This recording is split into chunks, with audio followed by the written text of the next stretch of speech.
बेटी बहनों को शादी करके जमीन लूटने का काम कर रहे हैं। लेकिन यहाँ की सरकार किसी भी तरह पर इन लोगों के ऊपर कोई कानूनी कार्रवाई नहीं हो रही है। आप सभी जान रहे हैं, यहाँ की सरकार ने वादा किया था, लेकिन एक भी वादा पूरा करने का काम नहीं किया। और अब चुनावी समय आ गया है तो बोलते हैं उसको बेटी सम्मान योजना, लेकिन अपना परिवार के भाभी को सम्मान नहीं दे सकते हैं तो झारखंड की बेटियों को कैसे सम्मान दे सकती है।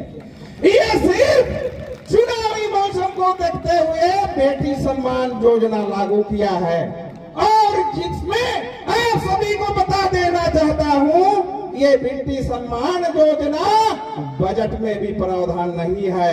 इधर उधर का राशि को बेटी सम्मान योजना के नाम पर बंदरबाट किया जा रहा है। केंद्र सरकार से ये सरकार मांग करती है कि नहीं दे रही है, लेकिन जितना भी अपने देश के यशस्वी प्रधानमंत्री देने का काम किया है, ये सिर्फ लूट खसोट कर रही है। इसलिए प्रधानमंत्री जी ने निश्चय कर लिया है कि ऐसे गरीबों के योजना तो मैंने भेजने का काम किया, लेकिन ये सरकार लूटने का काम कर रही है, बंदरबाट कर रही है, अपने तिजोरी को भरने का काम कर रही है। इसलिए जब तक इस हेमंत सरकार को, ईडी गठबंधन को जब तक इस झारखंड से उखाड़ नहीं फेंकेंगे, यहाँ की रोटी बेटी को हम सभी सुरक्षित नहीं दे सकते हैं। और भारतीय जनता पार्टी की ओर से 5 प्रण लिए हैं, उसमें से गो दीदी योजना। जब आप सभी के प्रयास से झारखंड में बीजेपी की सरकार बनेगी तो कैबिनेट की पहली बैठक में ये योजना को पारित कर दिया जाएगा और 11 तारीख को आपका खाता में आना शुरू हो जाएगा। तो इस तरह से भारतीय जनता पार्टी के यानी केंद्रीय नेतृत्व ने संकल्प लिया है कि जितने भी गरीब लोग हैं उनको पक्का मकान दिया जाएगा और बालू भी फ्री दिया जाएगा, ये संकल्प है। और ये भी घोषणा किया गया, ये 5 प्रण में ही आता है, यहाँ के जितने भी युवक हैं, युवती हैं, जो पढ़े लिखे हैं, 2,87,000 लोगों को नौकरी दिया जाएगा और बाकी लोगों को सिर्फ फिर बेरोजगार भत्ता दिया जाएगा। और जब आप लोग यहाँ पर प्रचंड बहुमत में भारतीय जनता पार्टी की सरकार बनेगी तो जो बांग्लादेश से आए हुए हैं, अवैध रूप से बसे हुए हैं, उसको भी चुन चुन कर झारखंड से खदेड़ दिया जाएगा, क्योंकि इन लोगों के चलते यहाँ का डेमोग्राफी चेंज हो रहा है।